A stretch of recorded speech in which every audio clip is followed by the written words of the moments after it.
ചിയാൻ വിക്രം ഒരിക്കലും മലയാളത്തിനെ മറക്കാത്ത ഒരു സൂപ്പർ സ്റ്റാറാണ്. തമിഴ് നാട്ടുകാരാണ് വിക്രമനെ വിക്രമനാക്കി മാറ്റിയത്. വിക്രമൻ്റെ ഇത്രയും വലിയൊരു കഴിവുള്ളൊരു നടനാണെന്ന് ഇവിടെ ചെറിയ ചെറിയ റോളുകളിൽ അഭിനയിക്കുമ്പോൾ നമ്മളാരും മനസ്സിലാക്കിയില്ല. കുഞ്ഞു റോളുകളിൽ അങ്ങനെയാണ് ഇവിടെ ഒരുപാട് ചെറിയ ചെറിയ പടങ്ങളിലും മൂപ്പര് അഭിനയിച്ചിട്ടുണ്ട്. അതിലൊരു ഒരു പ്രൊഡ്യൂസറാണ് നമ്മുടെ ഈ രജപുത്രൻ എന്ന് പറഞ്ഞൊരു പടം എടുത്തിട്ടുള്ള ദിനേശ് പണിക്കർ. അദ്ദേഹം കുറേ പടങ്ങളെടുത്തിട്ടുണ്ട്. അദ്ദേഹത്തിൻ്റെ കാര്യം പറയണ്ട.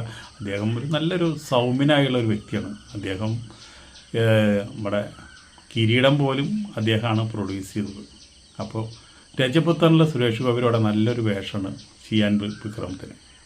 അപ്പോൾ അവർ 10-40 ദിവസം ഒരുമിച്ച് സെറ്റിലുണ്ടായിരുന്നു. അവരങ്ങനെ വലിയ സുഹൃത്തുക്കളായി, ഫ്രണ്ട്സായി, അത്രയും ആത്മബന്ധം അതിലുണ്ടായി. അങ്ങനെ ഒരു പടത്തിൻ്റെ ഡബ്ബിങ് മദ്രാസിൽ നടക്കണം.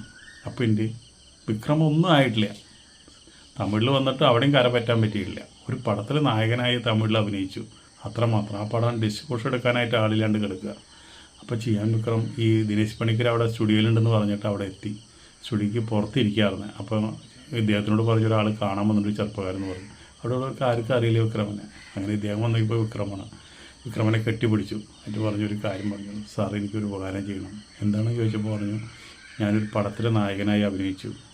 ആ പടം ഡിസ്ട്രിബ്യൂഷന് ഞാൻ എടുക്കാൻ ആളില്ല, കുറേ പൈസയുടെ ബുദ്ധിമുട്ടുകളുണ്ട്, കുറച്ച് പ്രൊഡക്ഷൻ ജോലികൾ കൂടി വർക്കുണ്ട്, സാറത് ഏറ്റെടുക്കണമെന്ന് പറഞ്ഞു. അപ്പോൾ പറഞ്ഞു, മോനെ ഞാനിപ്പോൾ 1-2 പടങ്ങൾ കമ്മിറ്റഡ് ആയിരിക്കുക, എൻ്റെ കയ്യിൽ പൈസ ഇല്ല, നീ ക്ഷമിക്കുക എന്ന് പറഞ്ഞ് വിക്രമനെ തിരിച്ചയച്ചു. വിക്രം ഒരുപാട് വിഷമത്തോടു കൂടിയാണ് അങ്ങോട്ട് പോയത്. അത് കഴിഞ്ഞ് എന്തുണ്ടായെന്ന് വെച്ചിട്ടുണ്ടെങ്കിൽ സേതു എന്ന് പറഞ്ഞൊരു പടമാണ്.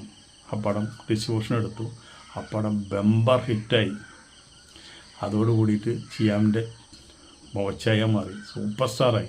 അതിനുശേഷം പിന്നെ ഇദ്ദേഹത്തിനെ കാണാറില്ല. അങ്ങനെ ഒരു ദിവസം ഇതുപോലെ തന്നെ ഒരു മനോരമ ചാനലുകാർ ഒരു ഇൻ്റർവ്യൂ എടുക്കാൻ വന്നിട്ട് ചോദിച്ചു. അപ്പോൾ ചോദിച്ചു, എന്തപ്പോൾ പ്രത്യേകിച്ച് എൻ്റെ ഉള്ളിൽ ഇൻ്റർവ്യൂ എടുക്കണം? അതല്ല, നമ്മുടെ തമിഴിലെ മെഗാ സ്റ്റാർ, സൂപ്പർ സ്റ്റാർ, അപ്പോൾ അങ്ങനെ കത്തി നിൽക്കുന്ന സമയമാണ്. അദ്ദേഹത്തോട് അവിടുത്തെ തമിഴ് പത്രക്കാർ ചോദിച്ചു, നിങ്ങൾ ഇത്രയും സിനിമകളിൽ അഭിനയിച്ചു, ഇത്രയും പ്രൊഡ്യൂസർമാരോടെ വർക്ക് ചെയ്തു, ഇത്രയും ക്രൂ മെമ്പർമാരെ കൂടെ വർക്ക് ചെയ്തു, അല്ല ഏറ്റവും നല്ലൊരു പ്രൊഡ്യൂസർ ആരാന്ന് ചോദിച്ചു. അപ്പോൾ വിക്രം പറഞ്ഞത് എന്താണെന്ന് വെച്ചിട്ടുണ്ടെങ്കിൽ, എനിക്ക്